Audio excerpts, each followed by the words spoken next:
Brooks here, ranch manager here at Disney's Walt Disney. And we have about 24, 25 of these draft horses at any one time. This is a black Percheron, and being a draft horse, this is the average size. This isn't the runt, but it isn't the largest we have. He comes in close to about 1,800 pounds. And as a draft horse, his primary job up north would be pulling farm implements and some of the old farms. The Amish use them quite extensively. They're also used in the logging industry still because they can pull a log out of the forest better than any mechanical equipment as a single log. They're great working horses. We got a little rain, so it's perfect timing. But this is what they call black Percheron. As a hitch, we have, if you notice, the Calliope over on the left-hand side, just behind you, off to your right. The Calliope is a 1907 Calliope. We bring up 6 to 8 of our black Percherons, put them into a hitch, and they pull the Calliope over down the several different parades. We've actually taken that Calliope around the U.S., California's Disneyland, and into Canada on some of our tours, and travel with the horses. So we have the equipment to do as much as travel as we need to here in the U.S. If you also look inside our museum, which is over to your left, it'll also show the hitch horses hooked to the Calliope. A little bit more of a scale drawing and scale model than what our Calliope looks like. We also will hitch it to other wagons, like a show wagon you might see in other farms. And again, it's a 6 and 8 horse hitch. This would be similar to what you might have seen with SeaWorld or the Budweiser horses being Clydesdale. Ours are Percheron. They seem to be a little bit better working. Feet and conformation in general actually are better than Clydesdales. Clydesdales are more showy though, and they're showy primarily because what they have is feathers, and feathers is what we would call the hair right behind in this area. It's in the lower section. Feathers on a Clydesdale are very long compared to the horses here. That's why these are work horses for the farm, because you don't have a lot of care with the feathers or the hair, and they take a little easier to maintain. Whereas the Clydesdales, with their show aspects of it, I don't know about people with long hair because I don't have long hair, but I understand long hair takes harder to dry than it would be for the short hair. So what happens is you sometimes get in situations where your hair just doesn't dry right, and also they're more prone to bacterial infections on the skin. A little more skin is more sensitive to that with it. What's his name? This one is Khan, K-A-H-N. Khan is trained. Several of our drafts are actually trained to be ridden. The reason why is obviously we have a headless horseman that we use here at Disney. This is one of the headless horseman's horse. So we take care of the headless horseman here and take care of his horse during the year when he's not riding it. We also have horses that are used for parades that we might need knights, people on horseback, some of our taking care of our princesses and supporting them. Also, all of our horses, all of our drafts that you see in here are driving horses at the same time. Driving horses, we have a wagon, which you'll be getting on a couple of our wagons tonight. They'll also be supporting our trolley over on Main Street, and they support our carriage operation, which we do evening carriage rides here at Fort Wilderness, along with 2 carriage rides over at Port Orleans every night. 7 days a week, 365 days of the year. We also have, besides the Percherons that you see in the different drafts you might see here, we also have Belgians in here. We also have a Clydesdale or 2. So our barn has many breeds, but you'll find that all of our drafts are what we call geldings.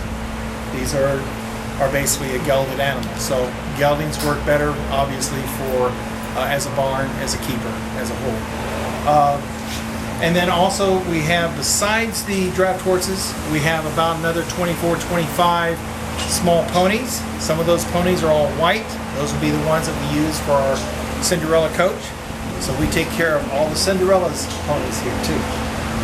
Along with riding horses that we have where you first loaded up on your bus, we have about 40, 45 trail horses These are saddle horses that you ride in a Western saddle. And we take out trail rides 7 days a week, 5 times a day. And also 365 days of the year. How many of you all have been around horses and have had horses or have horses now? You have horses now? About 40. About 40? Oh, they're all saddle type horses? Yeah. Okay. We have 2 Belgian drafts, but Yeah. they're not that big. They're a little smaller. Yeah. They come in all sizes. It's part of breeding confirmation. There's no wrong draft horse, really. You need the confirmation according to the type of work he's going to do, or she is going to do. How old when they start training to join, and how long does it take to we've join? We've gotten younger ones. What we normally do is we'll go up to the north, and usually we have some Amish contacts. They actually do most of the beginning training for us. They make sure that the horses can pull a plow or basically can pull a carriage or a wagon of some type, and put them through the first initial phases of, is it appropriate use for the horse? Does the horse really enjoy what he's doing? We'll go up and take a look at those horses, see them under wagon and under harness, and usually we do about 6 to 10 years old is where we start. We keep them on an average of 5 years. Depending on what they're trained to do, depending on what their workload is, we may keep them longer.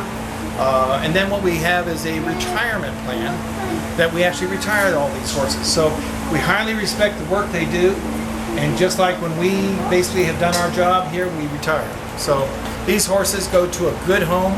The homes are actually checked by us ahead of time. It's a process that they actually have to apply. And from that, depending on where they're located, what kind of farm they have, or what kind of pasture space they have, and depending on what the horses are still capable of doing, we'll make sure they go to a good home. One of the things we also do is, because they start working with us, we follow them all the way through their life. So even though they may not be working with us, the contract states that we basically have first right of return if anything should happen that they can't take care of these horses. So we just don't let these horses go away from us.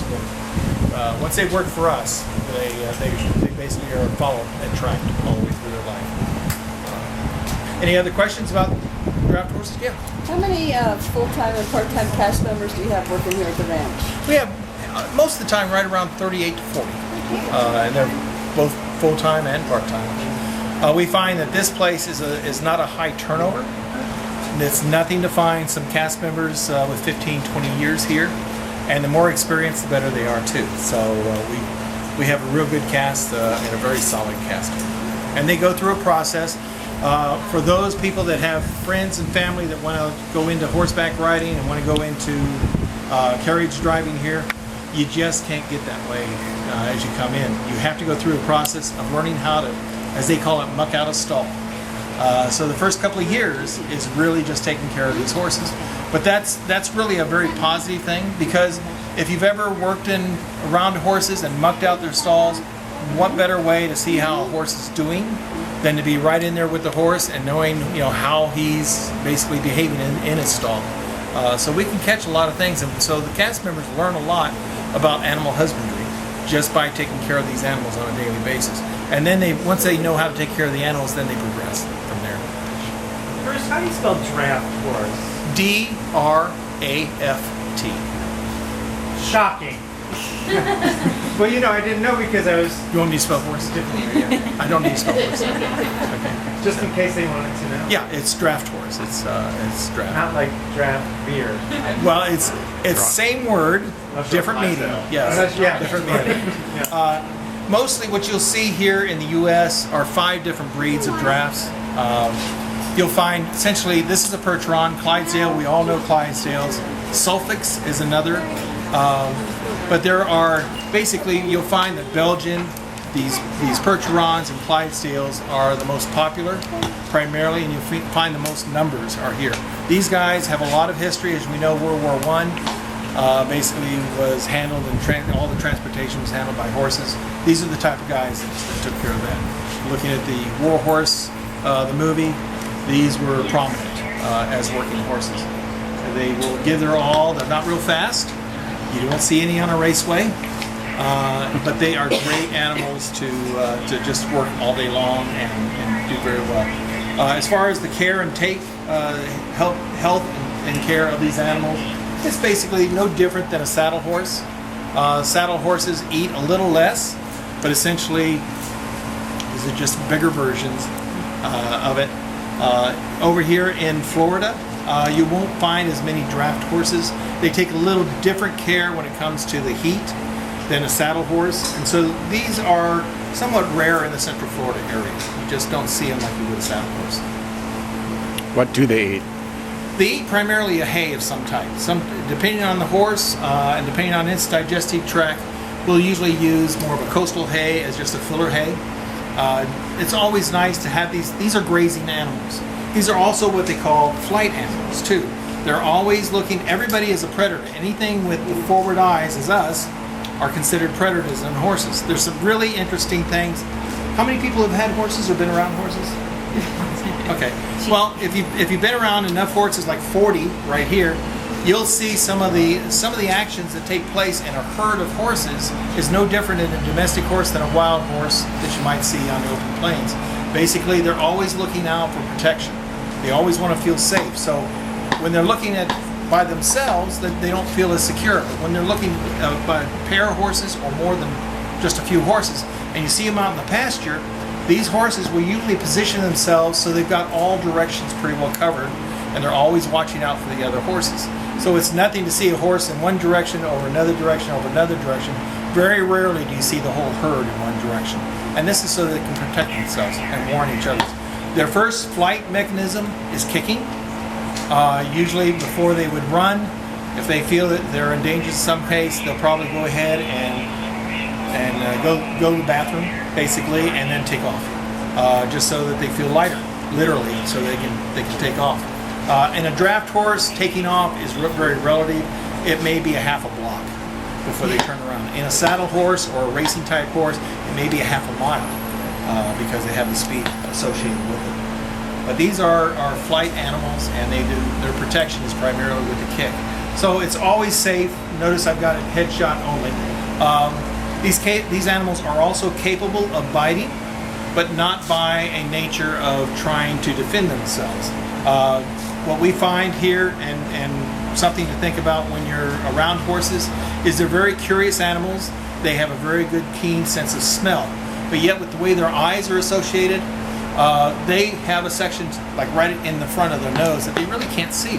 So where we really can't see our nose, they're seeing all nose more than anything else, and they can't really see what's in front of them. So they have to smell it first.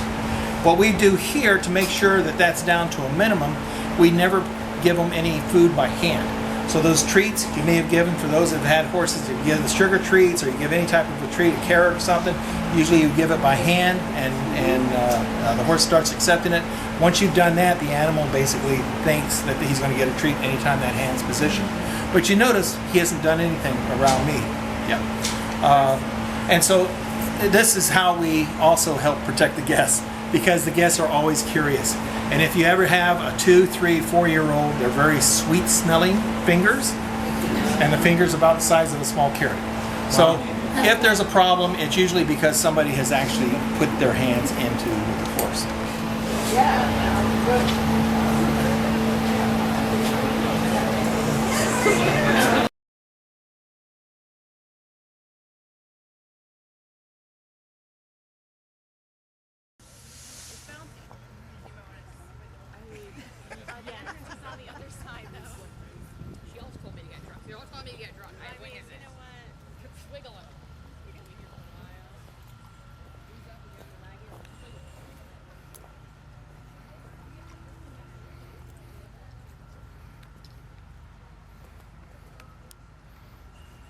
We got on? Okay.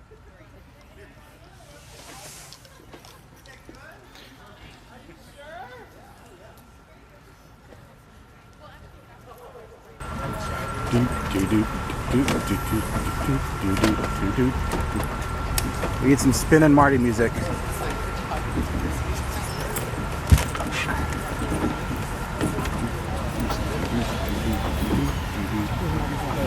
Happy trails to you until we meet again. Kind of cabin, but on the outside.